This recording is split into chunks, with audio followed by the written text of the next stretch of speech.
Hi guys, Amy here. I am a personal coach for the Brady Group. That means I work with a lot of different practices all over the world to help them to be better, to enjoy what they do, to take more time off, to make more money, and just frankly be happier. And I get to, through technology, through Skype, through FaceTime, visit with several different practices a day. And so I get to glean a lot of great stuff. I get to learn what these guys are doing that works, and help share that with others who are struggling.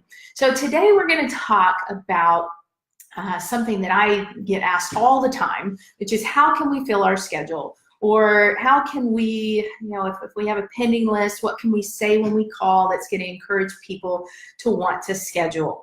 And my question back to them, or really my answer to that is why don't we figure out how we can get rid of that pending list to begin with, or minimize it? Because we all know that your absolute best chance of scheduling a patient is when they're in the office right in front of you. If they're saying things like, I need to think about it, or I need to talk to my spouse, or I need to check my schedule. Guys, I hate to burst your bubble, but most of the time that is code for, you know what, I don't know if I really need this, or it's not really bothering me, or it's just not that important to me right now. And so what happens is they leave the office and you think that they're checking their schedule, whereas they could care less about the treatment you presented to them. And you end up calling them a couple of weeks later. Hi, Amy here at Dr. Brady's office. I was calling to see if you're ready to schedule. And they're like, no, I'll call you. Okay, and so that's just kind of a dead red flag giveaway that we totally missed the mark somewhere along the way. So what I want to talk about today is three ways certainly that are going to ultimately fill your doctor's schedule, maybe even today if we go about it the right way, but also will help you to minimize what you're adding to that pending list. Okay, so the first thing is be present.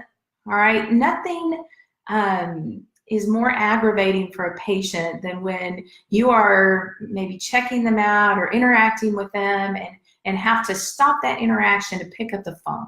Okay, so be totally present. Don't be distracted. Okay, don't be trying to multitask and do 20 different things. Do not interrupt your current face-to-face patient interaction for anything. Okay, now if that means you have to let the phone ring, you let the phone ring. Now I would absolutely have a very pleasant current message that lets the patient know what's going on that's calling. Because see, here's what happens is if you are interacting with the patient face-to-face and you have to interrupt that interaction to answer the phone just to tell them, please hold, then you now are interrupting two patient interactions.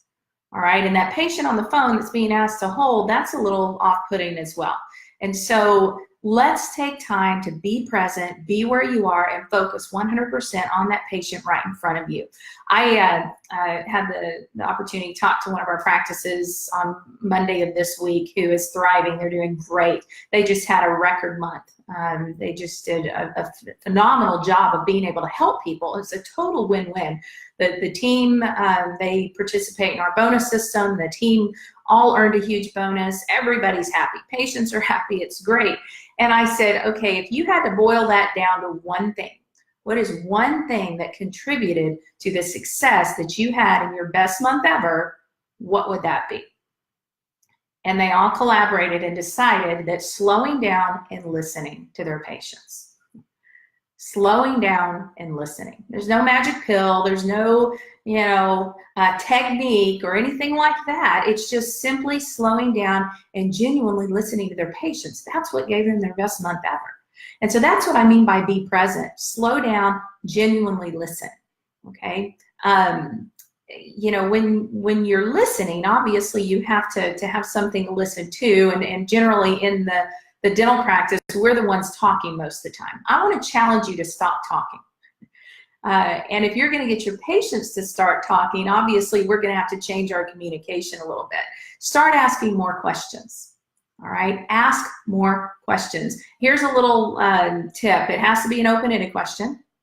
And you want the patient ultimately to be talking about 80% of the time.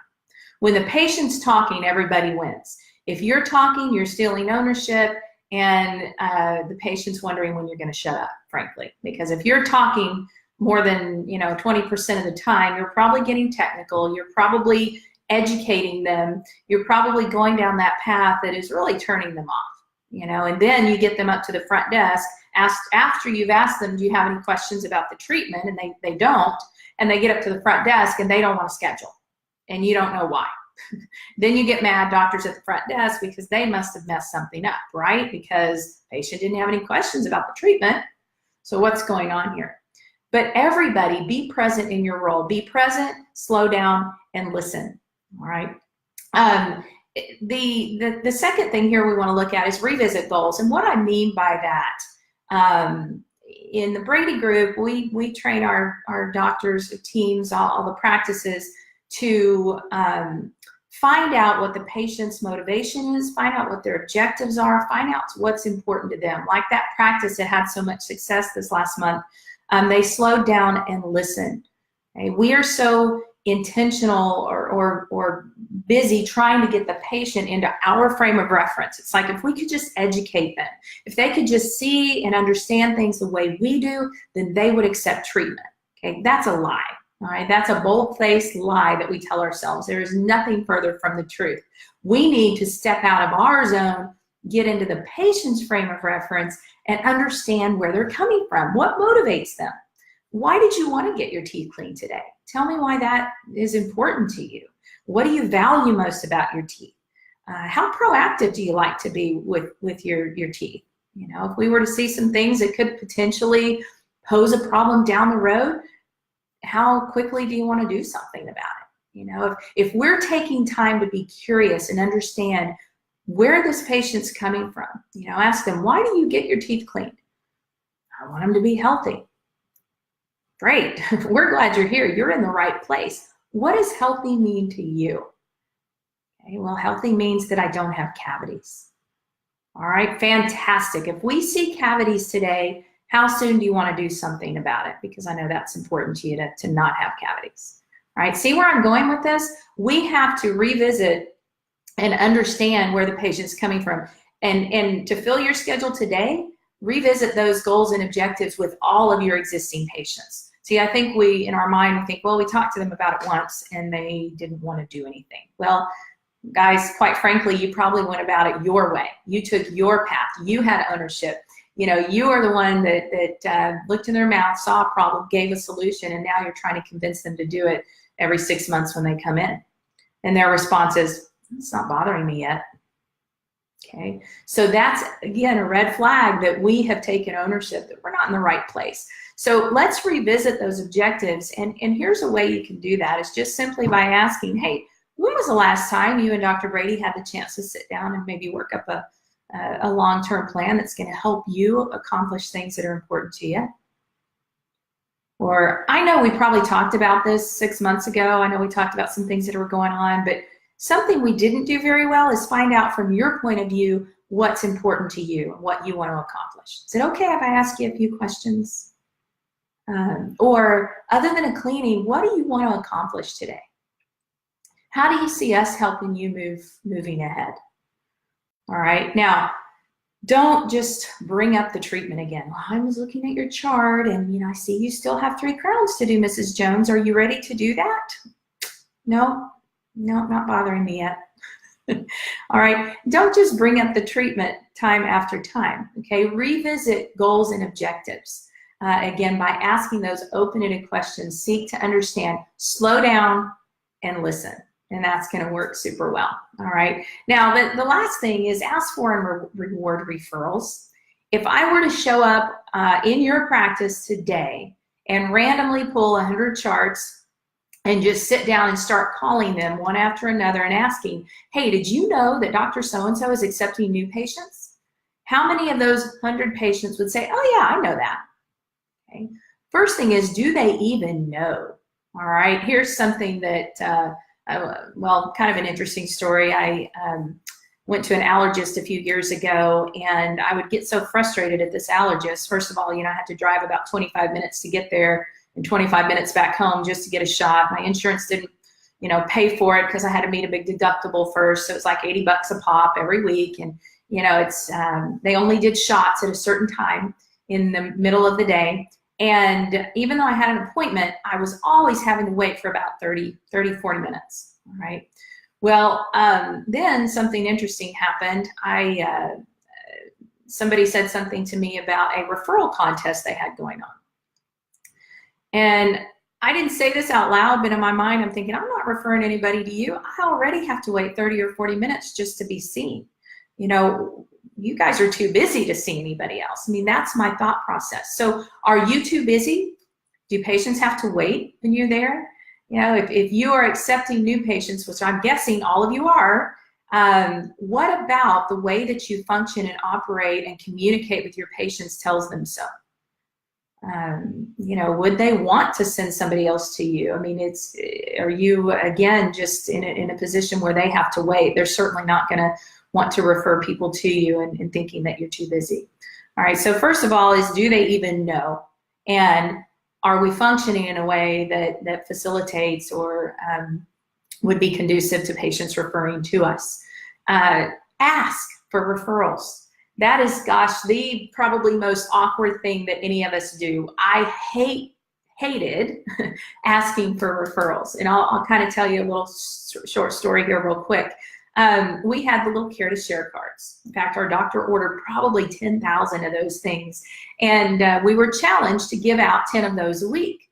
So we're having to give those to patients. And what I basically ended up doing is, what was very much so an awkward afterthought, the patient's checking out. And I'm like, oh, by the way, if you know anybody that needs a good dentist, send them our way.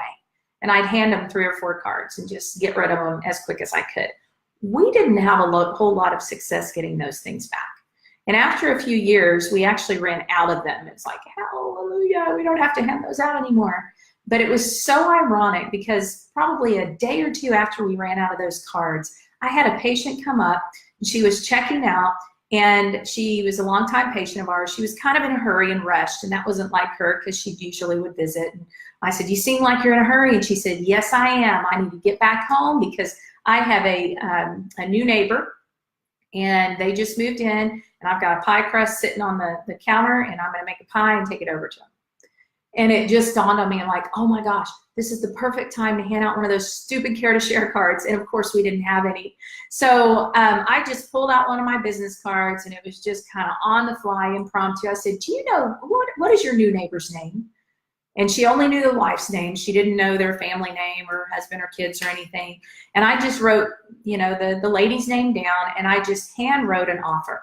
And I said, you know what? We would love to see, your new neighbors when the timing's right. Would you take this card over to her with your pie? I said, and by the way, when they do come in, we're going to do something special for you too. Thank you.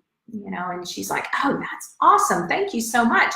And you know what? That family did come in. It wasn't until about 4 or 5 months later, but they did ultimately come in. And what we discovered in that process is, instead of asking for referrals as an awkward afterthought, we needed to make it part of the conversation we were already having.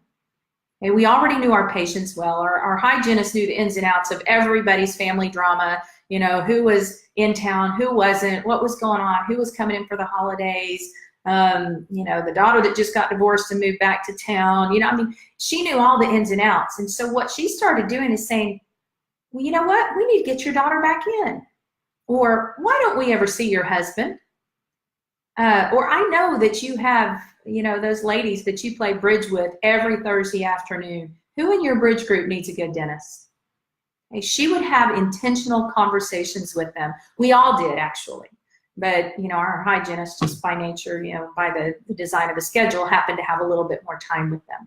So learn how to ask for referrals with confidence. Make it part of the conversation you're already having.